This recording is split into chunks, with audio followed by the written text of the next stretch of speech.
नमस्कार, good morning, जोहार। मैं चुनचुन कुमार, आप देख रहे हैं झारखंडी हिंदी न्यूज। तो चलिए जानते हैं आज की पहली और बड़ी खबर। मुख्यमंत्री हेमंत सोरेन ने सभी को छठ पूजा की शुभकामनाएं दी। उन्होंने ट्वीट किया कि नहाय खाए के साथ आज से शुरू होने वाले सूर्योपासना के महापर्व छठ पूजा की सभी छठ व्रतियों और श्रद्धालुओं को अनेक अनेक शुभकामनाएं और जोहार। उन्होंने लिखा कि छठी मैया सभी को स्वस्थ, सुखी और समृद्ध रखें, यही कामना करता हूँ।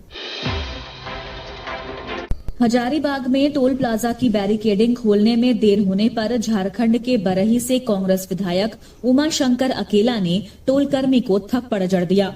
इस घटना का सीसीटीवी फुटेज भी सामने आया है। जानकारी के मुताबिक विधायक बरही से रांची जा रहे थे। इस दौरान नगवा टोल प्लाजा पर वीआईपी एंट्री वाला गेट बंद था। वहीं टोल कर्मी द्वारा बैरिकेडिंग खोलने में वक्त लगाने पर विधायक नाराज हो गए और उनके बॉडीगार्ड टोल कर्मी से उलझ पड़े। बहस के बीच विधायक ने टोल कर्मी को तमाचा जड़ दिया। हालांकि अब तक मामले में किसी ने भी शिकायत दर्ज नहीं कराई है। प्राइमरी स्कूलों में होगी 30,000 हेडमास्टरों की नियुक्ति। इस आधार पर होगा पद सृजन। झारखंड के प्रारंभिक स्कूलों में 30,000 प्रधानाध्यापकों की नियुक्ति होगी। मिडिल स्कूलों के अलावा प्राथमिक विद्यालयों में भी हेडमास्टर बहाल होंगे। जिन प्राथमिक स्कूलों में 150 से ज्यादा बच्चे नामांकित हैं, वहां प्रधानाध्यापक रखे जाएंगे। ऐसे विद्यालयों समेत अपग्रेड किए गए मिडिल स्कूलों में प्रधानाध्यापक के पद सृजित किए जाएंगे। स्कूली शिक्षा व साक्षरता विभाग ने इसकी तैयारी शुरू कर दी है। राज्य में करीब 22,000 प्राथमिक स्कूल और 13,000 मिडिल स्कूल हैं। राज्य में 3296 मिडिल स्कूलों में ही प्रधानाध्यापक के पद सृजित हैं, जिसमें से मात्र 82 में हेडमास्टर कार्यरत हैं, बाकी खाली हैं। वहीं करीब 9,729 प्राथमिक विद्यालय अपग्रेड हुए थे। इसमें प्रधानाध्यापकों के पद का सृजन बाकी है। इन स्कूलों में पहले प्रधानाध्यापकों का पद सृजन होगा। मामूली विवाद में 13 साल के किशोर की गोली मारकर हत्या, चचेरे भाई पर लगा आरोप। रांची के पेठोरिया थाना क्षेत्र के मदनपुर गांव में एक 13 वर्षीय किशोर की गोली मारकर हत्या कर दी गई है। मृतक का नाम सैकलन अंसारी है, जो मदनपुर गांव का रहने वाला था। आरोपी घटना को अंजाम देने के बाद मौके से फरार हो गया है। हालांकि पुलिस आरोपी की तलाश में छापेमारी कर रही है। हत्या से क्षेत्र में दहशत का माहौल बना हुआ है। हत्या का आरोप मृतक के चचेरे भाई पर ही लगा है। 1932 के खतियान पर बोले कांग्रेस नेता डॉक्टर रामेश्वर उरांव, क्या संविधान इसकी इजाजत देता है? झारखंड में 1932 के खतियान के आधार पर स्थानीय नीति बनाने की घोषणा सरकार कर चुकी है। इस संबंध में कैबिनेट से प्रस्ताव पास हो चुका है। बहुत जल्द विधानसभा में इस प्रस्ताव को लाए जाने की चर्चा है। झारखंड मुक्ति मोर्चा का दावा है कि यह बिल विधानसभा से भी पास होगा, लेकिन कांग्रेस के कई नेता इसका विरोध कर रहे हैं। भारतीय जनता पार्टी के नेता बाबूलाल मरांडी इसे चूचू का मुरब्बा करार दे चुके हैं, तो कांग्रेस के भी कई नेता इसके खिलाफ हैं। डॉक्टर रामेश्वर उरांव सीधे तौर पर इसका विरोध नहीं कर रहे हैं, लेकिन वह पूछते हैं कि क्या संविधान इसकी इजाजत देता है। टोल कर्मी को विधायक ने जड़ा थप्पड़, कांग्रेस भाजपा में तू-तू मैं। भाजपा बोली ये कांग्रेस कल्चर, कांग्रेस ने दिखाया आईना। बरही से कांग्रेस विधायक उमा शंकर अकेला के हजारीबाग में टोल प्लाजा कर्मियों को थप्पड़ मारने का वीडियो वायरल होने के बाद राजनीतिक बयानबाजी तेज हो गई है। भारतीय जनता पार्टी ने कांग्रेस विधायक की हरकत को कांग्रेस का कल्चर बताते हुए इसे सत्ता के नशे में चूर जनप्रतिनिधि की हरकत करार दिया है। तो कांग्रेस अपने विधायक का बचाव करते हुए भाजपा को उन पुराने दिनों की याद दिला रही है, जब एक पीड़ित के पिता को सरेआम तत्कालीन मुख्यमंत्री ने अनाप शनाप कह दिया था। कांग्रेस ने कहा कि भाजपा को बोलने का नैतिक हक नहीं है। सीएम हेमंत ने अपनाया कड़ा रुख, हेहल के पूर्व सीईओ के खिलाफ आय से अधिक संपत्ति का मामला दर्ज। सीएम हेमंत सोरेन की अनुमति के बाद हेहल अंचल के पूर्व सीईओ अनिल कुमार सिंह के खिलाफ आय से अधिक संपत्ति का मामला दर्ज हुआ है। एसीबी ने कांड संख्या 15/2022 दर्ज किया है। अनिल कुमार के खिलाफ एसीबी ने 1 अप्रैल 2012 से 31 मार्च 2017 तक की अवधि को चेक पीरियड मानते हुए आय से अधिक संपत्ति की गणना की है। सीएम हेमंत सोरेन ने हेहल अंचल के पूर्व सीईओ अनिल कुमार सिंह के खिलाफ बीते 9 जून को प्राथमिकी दर्ज करने की अनुमति दे दी थी। सीईओ अनिल कुमार सिंह पर आय से अधिक संपत्ति मामले में सीएम ने प्राथमिकी दर्ज करने की अनुमति दी गई है। हेमंत के मंत्री चंपई सोरेन को आया गुस्सा, परिवहन विभाग की सभी फाइलें जब्त। झारखंड सरकार के परिवहन मंत्री चंपई सोरेन को परिवहन आयुक्त राजेश शर्मा द्वारा नीतिगत मामलों पर स्वतः निर्णय लेना रास नहीं आया। कहा जा रहा है कि गुस्से में आकर मंत्री जी ने परिवहन विभाग से सभी फाइलें अपने पास मंगवा ली है। मंत्री के तौर पर राज्य परिवहन आयुक्त को उन्होंने सिर्फ दैनिक कार्य निपटाने का निर्देश दिया है। यही नहीं, नीतिगत एवं वित्त मामलों से संबंधित फाइलें परिवहन मंत्री तक भेजने का निर्देश दिया है। ज्ञात हो कि ट्रांसपोर्ट एक्ट के तहत कार्रवाई का अधिकार परिवहन आयुक्त को है। इसी आधार पर उन्होंने पिछले दिनों नागालैंड में निबंधित वाहनों के खिलाफ कार्रवाई करने का निर्देश अधिकारियों को दिया था। नागालैंड में निबंधन कराकर सैकड़ों की संख्या में वाहन झारखंड में खनिजों की ढुलाई में लगे हुए हैं। इन वाहनों के खिलाफ पिछले दिनों परिवहन आयुक्त ने कार्रवाई करने का निर्देश जारी कर दिया था। मंत्री चंपई सोरेन का यह कार्रवाई पसंद नहीं आया। इसी बात से नाराज होकर उन्होंने सभी फाइलें अपनी पास मंगा ली है। परिवहन मंत्री की इस कार्रवाई से विभाग में सामान्य कार्य भी प्रभावित होने की संभावना दिख रही है। विधायक बिरंची नारायण ने किया तिरंगा पार्क छठ घाट का निरीक्षण, दिया ये निर्देश। लोक आस्था का महापर्व छठ की शुरुआत हो गई है। रविवार को पहला अर्घ दिया जाएगा, जिससे लेकर तालाबों और नदियों की सफाई की जा रही है। इसी दौरान शुक्रवार को बोकारो विधायक बिरंची नारायण सेक्टर 1 स्थित तिरंगा पार्क छठ घाट पहुँचे और घाट का निरीक्षण किया। निरीक्षण के दौरान उन्होंने पूजा समिति के सदस्यों को कई आवश्यक दिशा निर्देश दिए। विधायक बिरंची नारायण ने मीडिया से बात करते हुए कहा कि सभी तैयारियां पूरी की जा रही है। घाट के चारों तरफ गेट लगाए गए हैं, लाइटिंग की भी व्यवस्था की गई है। पानी में उष्णे कैलोरीन, चूना, ब्लीचिंग पाउडर मिलाकर छिड़काव किया गया है। इस घाट पर तैनात वॉलंटियर एक जैसे ही ड्रेस में तैनात किया जाएगा। छठ तालाब में नाव उतार दिए गए हैं। नाव का ट्रायल शुरू हो गया है। छठ के दिन सुरक्षा को लेकर गोताखोर की तैनाती भी की जाएगी। झारखंड राज्यपाल के बयान पर गरमाई राजनीति, कांग्रेस झामुमो ने किया पलटवार। झारखंड के राज्यपाल रमेश बैस के एटम बम वाले बयान पर राज्य की राजनीति एक बार फिर गर्मा गई है। कांग्रेस झामुमो ने इस पर पलटवार किया है। झामुमो नेता सुप्रियो भट्टाचार्य ने कहा कि हम कारपेट बम्बिंग करेंगे। वहीं कांग्रेस ने कहा कि राज्यपाल का बम डिफ्यूज हो चुका है। वहीं भाजपा ने भी जवाब देते हुए कहा कि सरकार डरी हुई है। इसके बाद पक्ष और विपक्ष में तकरार के आसार बढ़ गए हैं। गौरतलब है कि राज्यपाल ने खनिज लीज मामले में रायपुर में एक इलेक्ट्रॉनिक चैनल को दिए बयान में कहा था कि वह सेकंड ओपिनियन ले रहे हैं। ओपिनियन आने के बाद निर्णय लेंगे। श्री बैस ने बातचीत के दौरान कहा था कि दिल्ली में पटाखे पर प्रतिबंध है, झारखंड में नहीं। हो सके एक आधे एटम बम फट जाए। वहीं दूसरी तरफ चांडिल के धतकीडीह स्थित अपने नैनीहाल सोहराय पर्व मनाने पहुंचे सीएम हेमंत सोरेन से जब बंद लिफाफे के संबंध में पूछा गया तो उन्होंने कहा कि लिफाफे को बंद ही रहने दें, सोहराय और छठ पर धूमधाम से मनाएं।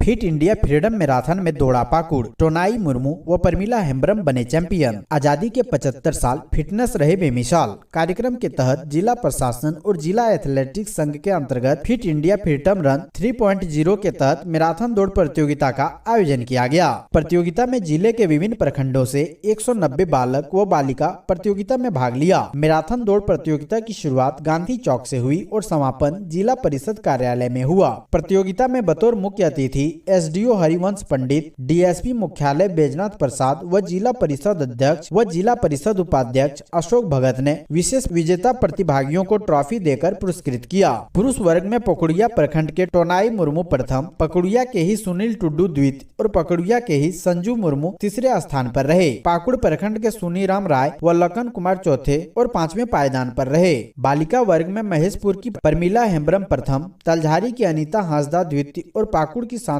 किस्कू तीसरा स्थान हासिल किया। झारखंड के मंत्री का विस्फोटक बयान, कुर्मियों ने कहा था हम हिंदू हैं, आदिवासी नहीं कहलाएंगे। कुर्मी समुदाय आदिवासी का दर्जा देने की मांग कर रहा है। कई राज्यों में इसके लिए उसने आंदोलन तेज कर दिया है। झारखंड की सरकार इस मुद्दे पर भी अभी तक मौन है, लेकिन हेमंत सोरेन सरकार में वित्त मंत्री और प्रदेश कांग्रेस के पूर्व अध्यक्ष डॉक्टर रामेश्वर उरांव ने विस्फोटक बयान दिया है। उनके इस बयान से झारखंड की राजनीति में उबाल आ सकता है। राष्ट्रीय अनुसूचित जनजाति आयोग के चेयरमैन रहे रामेश्वर उरांव ने कहा कि उन्होंने कहीं पढ़ा है कि वर्ष 1929 में मुजफ्फरपुर में कुर्मियों की एक बैठक हुई थी। इसमें कई राज्यों से लोग आए थे। इस बैठक में सर्वसम्मति से प्रस्ताव पारित हुआ था कि कुर्मी हिंदू हैं। उन्होंने यह भी कहा था कि वे जनेऊ पहनेंगे और आदिवासी नहीं कहलाएंगे। लेकिन अब कुर्मी समाज के लोग खुद को एसटी यानी अनुसूचित जनजाति में शामिल करने की मांग कर रहे हैं। डॉक्टर उरांव कहते हैं कि उनकी मांग कानूनी तौर पर उचित है या नहीं, इस पर गहन अध्ययन की जरूरत है। मातब में बदल गई छठ की खुशियां। दामोदर नदी में डूबने से हुई बहन की मौत, भाइयों की बची जान। धनबाद में छठ महापर्व को लेकर दामोदर नदी में स्नान करने वालों की भीड़ देखने को मिल रही है। इस बीच यहां एक दर्दनाक घटना हुई है। दामोदर नदी में स्नान करने गई एक महिला की डूबने से मौत हो गई। मृतक महिला की पहचान गुड़िया के रूप में हुई है। घटना के दौरान स्थानीय लोगों ने उसके दोनों भाइयों को तो किसी तरह बचा लिया गया, लेकिन गुड़िया को नहीं बचाया जा सका और नदी में डूबने से उसकी मौत हो गई। डूबने के 1 घंटे के बाद गुड़िया का शव खुद पानी की सतह पर आ गया। शव के पानी की सतह पर आने के बाद परिजनों ने लोगों की मदद से उसे बाहर निकाला। इस दौरान परिवार में चीख पुकार मच गई और माहौल गमगीन हो गया। झारखंड में शिक्षा की गुणवत्ता बढ़ाने के लिए मॉडल विद्यालयों के शिक्षकों को खास प्रशिक्षण। झारखंड सरकार ने शुक्रवार को राज्य के मॉडल स्कूलों के शिक्षकों को विशेष प्रशिक्षण देने की घोषणा की है। इसका मकसद सरकारी विद्यालयों के शिक्षा स्तर को बढ़ाकर निजी स्कूलों के बराबर लाना है। अधिकारियों ने बताया कि यह प्रशिक्षण सरकारी स्कूलों के बच्चों को गुणवत्तापूर्ण शिक्षा प्रदान करने के सरकारी प्रयासों का हिस्सा होगा। एक सरकारी बयान में कहा गया, महत्वाकांक्षी आदर्श विद्यालय कार्यक्रम के माध्यम से सरकार माध्यमिक और उच्च माध्यमिक स्तर की शिक्षा को आवश्यक प्रोत्साहन दे रही है और इन संस्थानों के शिक्षकों को चेंज मेकर के रूप में पेश करने के लिए पूरी तरह से तैयार है। बयान में कहा गया है, इसे हासिल करने में मदद करने के लिए अजीम प्रेमजी फाउंडेशन मॉडल विद्यालय के प्राचार्यों और शिक्षकों को प्रशिक्षण दिया जाएगा।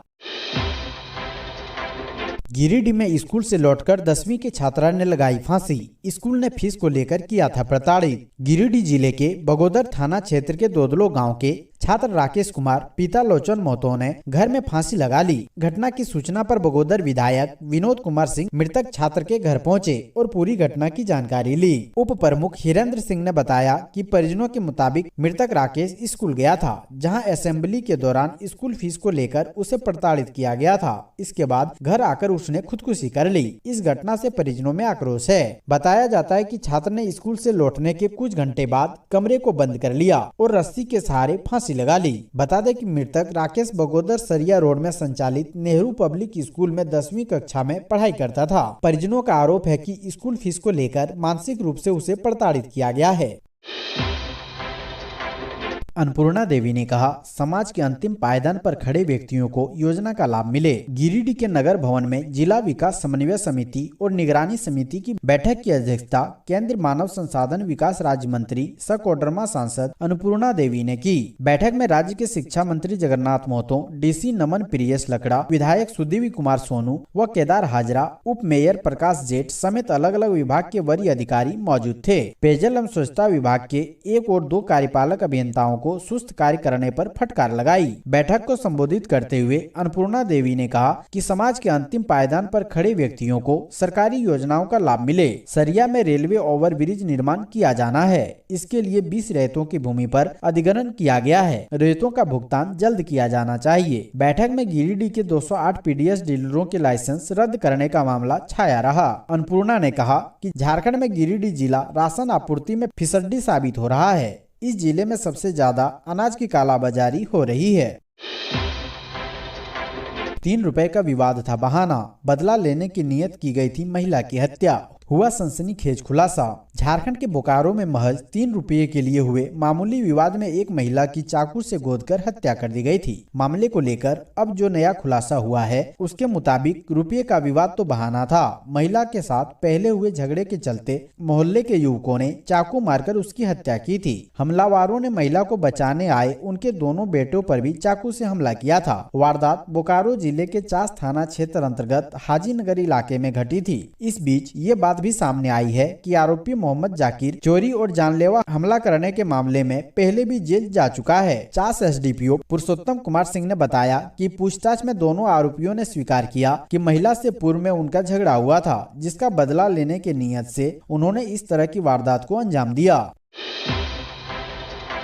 भाजपा नेताओं की हिट लिस्ट में मंजूनाथ भजंत्री। निशिकांत के बाद बाबूलाल पड़े डीसी के पीछे। झारखंड सरकार के साथ साथ सरकार के कुछ पदाधिकारी भी भाजपा के निशाने पर हैं। उनमें सबसे ऊपर देवघर के डीसी हैं। सरकार के चहेते मंजूनाथ भजंत्री भाजपा नेताओं की हिट लिस्ट में है। गोड्डा के भाजपा सांसद निशिकांत दुबे के बाद अब भाजपा विधायक दल के नेता बाबूलाल मरांडी भजंत्री के पीछे पड़ गए हैं। बाबूलाल मरांडी ने अपने ट्विटर अकाउंट में मंजूनाथ भजंत्री के 2 वीडियो शेयर किए। पहले वीडियो में डीसी सारठ में सरकार आपके द्वार कार्यक्रम में लोगों को संबोधित कर रहे थे। वह पूछ रहे थे कि कितने लोगों ने देवघर एम्स में इलाज करवाया, क्या आप में कोई एम्स या देवघर एयरपोर्ट में नौकरी कर रहे हैं। इस वीडियो पर बाबूलाल ने लिखा कि भजंत्री डीसी के पद पर रहकर झामुमो की प्रवक्ता की तरह काम कर रहे हैं। उन्हें देवघर में एम्स और एयरपोर्ट के निर्माण में विकास नजर नहीं आता। दूसरे वीडियो में एक कांवरिया डीसी को देवघर आने वाले कांवरियों को होने वाली दिक्कतों के बारे में बता रहा है। अंत में डीसी ने उससे पूछ लिया किस पार्टी से हो। इस वीडियो पर बाबूलाल ने लिखा है, ये नौकरशाह अपनी पीड़ा बताने वाले कांवरियों पर पार्टी से जुड़े होने का आरोप लगा देते हैं। हाईकोर्ट की फटकार के बाद न्यायिक व्यवस्था पर गुस्सा दिखाने वाले इस व्यक्ति का आचरण शुरू से असंवैधानिक रहा है। ब्यूरोक्रेसी की छवि धूमिल करने वाले ऐसे अधिकारी पर भारत सरकार कड़ी कार्रवाई करे। एमजीएम अस्पताल की घोर लापरवाही। मरीज की मौत पर परिजनों ने अस्पताल में जमकर किया हंगामा। डॉक्टर के खिलाफ थाने में मामला दर्ज। बड़ी खबर जमशेदपुर से, जहां कोल्हान के सबसे बड़े सरकारी अस्पताल एमजीएम अस्पताल के चिकित्सा व्यवस्था पर एक बार फिर सवाल उठ रहा है। मरीज की मौत के बाद मृतक के परिजनों ने अस्पताल में जमकर बवाल किया है और डॉक्टर पर लापरवाही का आरोप लगाते हुए साक्षी थाना में एफआईआर दर्ज करा दी है। आपको बता दें कि मृतक भिलाई पहाड़ी का रहने वाला है और देर शाम उसकी तबीयत बिगड़ने पर एमजीएम अस्पताल में भर्ती कराया गया, जहां ऑक्सीजन सिलेंडर में ऑक्सीजन कम होने के कारण 3 घंटे बाद मरीज ने दम तोड़ दी। मरीज की मौत के बाद परिजनों ने अस्पताल में पहुंचकर जमकर बवाल किया है और ड्यूटी में तैनात डॉक्टर पर प्राथमिकी दर्ज कर उसे गिरफ्तार करने की मांग की है। जल्द ही तैयार होगा बरवा अड्डा स्थित नया समाहरणालय भवन। फिनिशिंग वर्क के लिए राज्य मुख्यालय से स्वीकृति। फिनिशिंग वर्क के लिए राज्य मुख्यालय से स्वीकृति मिलने के इंतजार में पिछले 1.5 साल से लटके जिला के नए समाहरणालय भवन का काम अब जल्द ही पूरा होने की उम्मीद जग गई है, क्योंकि राज्य मुख्यालय ने फिनिशिंग कार्य के लिए तीसरी बार संशोधित कर भेजी गई डिटेल प्रोजेक्ट रिपोर्ट को तकनीकी मंजूरी दे दी है। अब भवन निर्माण विभाग में कार्यपालक अभियंता की पदस्थापना के साथ ही इसके लिए काम शुरू किया जाएगा। भवन प्रमंडल धनबाद डिवीजन के अधिकारियों के अनुसार भवन प्रमंडल ने टेक्निकल स्वीकृति प्रदान कर दी है। जल्दी प्रशासनिक मंजूरी भी मिल जाएगी, जिसके बाद ऑनलाइन निविदा निकालकर काम शुरू करा दिया जाएगा।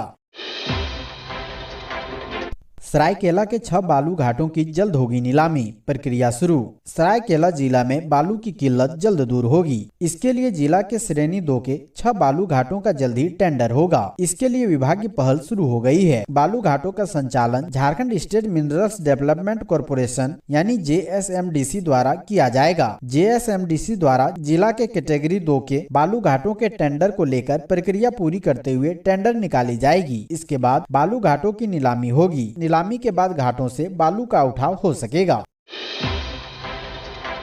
झारखंड में डेंगू और चिकनगुनिया का बढ़ रहा प्रकोप। स्वास्थ्य विभाग पहले ही जारी कर चुका है अलर्ट। झारखंड में डेंगू का खतरा लगातार बढ़ रहा है। बदलते मौसम के बीच मच्छर जनित बीमारियां लोगों के लिए नई मुसीबत बन गई है। अस्पतालों में लगातार बुखार और बदन दर्द की शिकायत लेकर मरीज पहुंच रहे हैं। इसमें कई मरीजों को मलेरिया, डेंगू और चिकनगुनिया की जाँच कराई जा रही है। राजधानी रांची में भी डेंगू के मरीजों की संख्या बढ़ रही है। रांची रिम्स में डेंगू के 14 संक्रमित मिले हैं। इस बीच राज्य के दूसरे जिलों में भी मरीजों की संख्या बढ़ रही है। स्वास्थ्य विभाग के आंकड़ों के अनुसार अब तक इन दोनों बीमारियों के 500 से ज्यादा मरीज मिले हैं। इसे लेकर विभाग ने अलर्ट जारी किया है। राज्य मुख्यालय ने सभी जिलों के सिविल सर्जनों को पत्र लिखकर डेंगू, चिकनगुनिया और मलेरिया के मामलों पर नजर रखने और सभी सरकारी अस्पतालों में इन बीमारियों के इलाज के लिए समुचित व्यवस्था सुनिश्चित करने को कहा गया है।